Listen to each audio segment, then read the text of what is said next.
Hello, everyone. Welcome back to the English Learning Podcast, where we help you improve your English skills one step at a time. I'm your host, Jason, and today we're diving into an exciting and highly requested topic: how to boost your English with American accent tips. Hi, everyone. I'm Julia, your co-host, and I'm thrilled to be here today. The American accent is something so many English learners want to master, and for good reason. It's not just about sounding like a native speaker, it's about being understood clearly and feeling confident when you communicate. Exactly, Julia. In this podcast, we're going to explore what makes the American accent unique, share practical tips to help you sound more natural, and even tackle some common challenges that learners face. And we'll make it fun and interactive. So, if you're ready to boost your confidence and work on that American accent, stay with us until the end. You're going to learn a lot today. Absolutely. And if you're new here, don't forget to hit that subscribe button so you never miss out on our English learning tips. All right, let's jump right in. All right, let's start by talking about why focusing on the American accent can be so important for English learners. Julia, what do you think? Well, Jason, the American accent is one of the most widely recognized English accents in the world.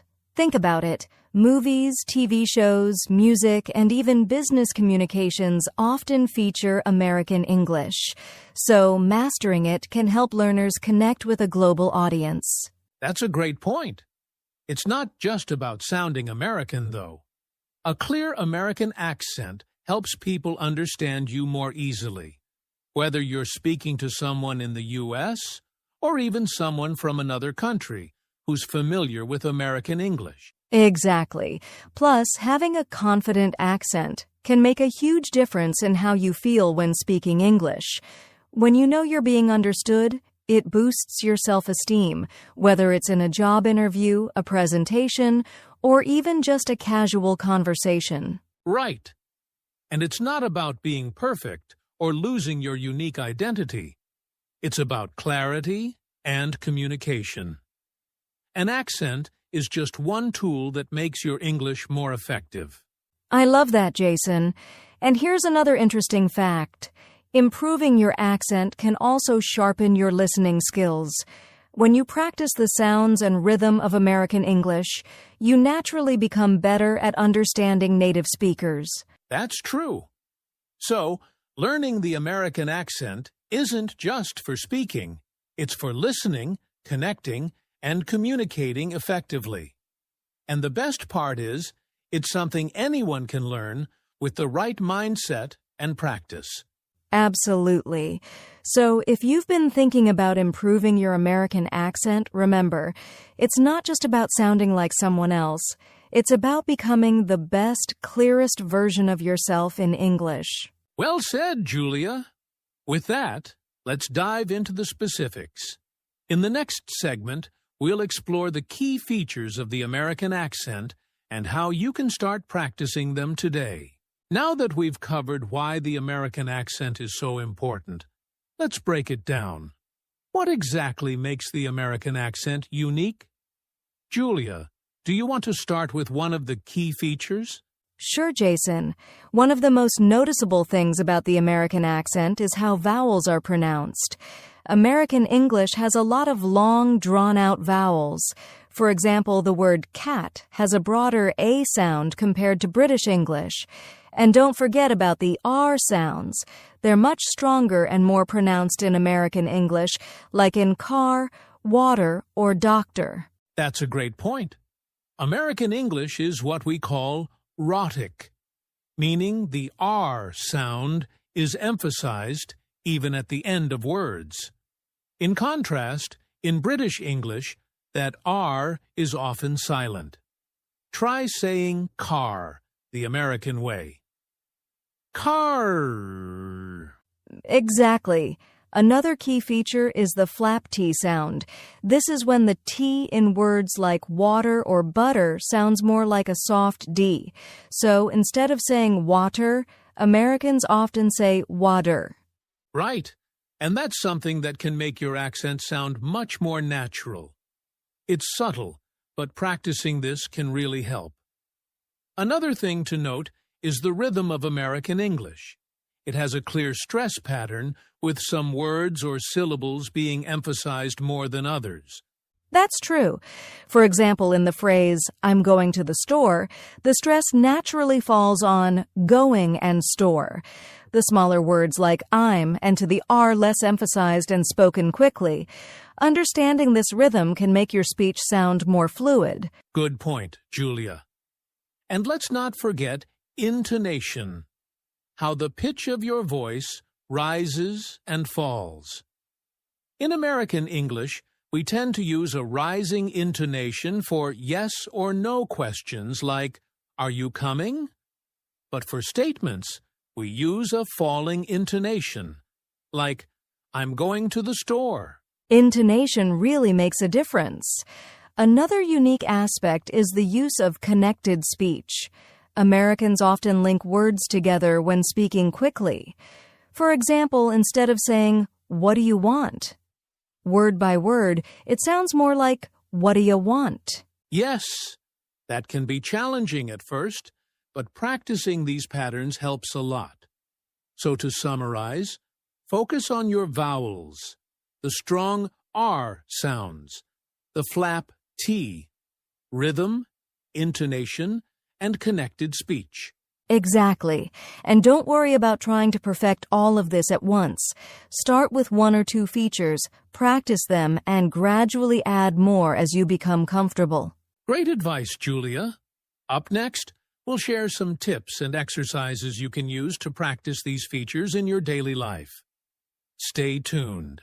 Now that we've covered the key features of the American accent, let's talk about how you can practice it effectively. Julia, do you want to kick things off with a tip? Of course, Jason. One of the best ways to start is by listening to native speakers.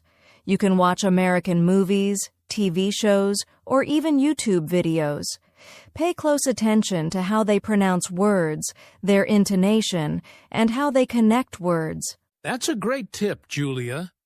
And while you're listening, try to practice shadowing. For those who don't know, shadowing is when you listen to a native speaker and repeat what they're saying almost at the same time. It's like being their echo. Yes, it's such a powerful exercise.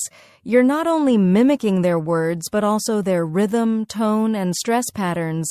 A good trick is to start with short clips or phrases and gradually work your way up to longer conversations. Another great way to practice is by recording yourself. When you speak, record your voice and then compare it to a native speaker saying the same thing. This can help you catch areas where your pronunciation or intonation might be different. Absolutely, Jason. And here's another fun one. Practice with tongue twisters. They're great for improving your pronunciation and clarity. For example, try saying, "Peter Piper picked a peck of pickled peppers," focusing on each sound. Tongue twisters are such a fun way to practice. And here's something many learners overlook. Learning the International Phonetic Alphabet, IPA. It might sound technical, but it's a tool that shows you exactly how to pronounce each sound in American English. That's a fantastic idea, Jason. The IPA can be so helpful, especially for tricky sounds like the th in think or that. Speaking of tricky sounds, practicing minimal pairs, words that differ by just one sound, can really help too. For example, bit and beat or van and fan. Good point, Julia. And don't forget about tools like language learning apps or accent training apps. Many of them have exercises specifically for practicing pronunciation. Some even have AI feedback to help you improve. Yes, and one more tip. If possible, try to find a language partner or coach who's a native speaker. Practicing real conversations is one of the best ways to improve. Even if you don't have a partner, you can try talking to yourself or reading aloud to get used to the sounds and rhythm. That's true. Remember, the key is consistency. Spend just 10 to 15 minutes a day practicing these tips, and you'll notice a big difference over time. Exactly, Jason. And don't be afraid to make mistakes. That's how we learn. The more you practice, the more natural the American accent will feel. Great advice, Julia. Now that we've shared these tips, let's talk about some common challenges learners face and how to overcome them in our next segment. Now, let's talk about something that all learners face at some point: challenges. Julia, what are some common difficulties people encounter when trying to master the American accent? Great question, Jason. One big challenge is getting used to the strong R sound. For learners from non-rhotic language backgrounds like some parts of Asia or Europe, pronouncing the R in words like car or word can feel unnatural at first. That's so true.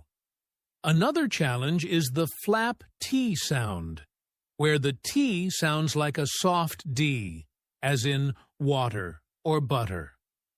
Learners often either overemphasize the T or avoid it entirely, making their speech sound less natural. Exactly. And let's not forget intonation and rhythm. Many learners struggle with stressing the right syllables or using natural rising and falling tones in their sentences, which can make their speech sound flat or robotic. Good point, Julia. Another issue is fear of making mistakes.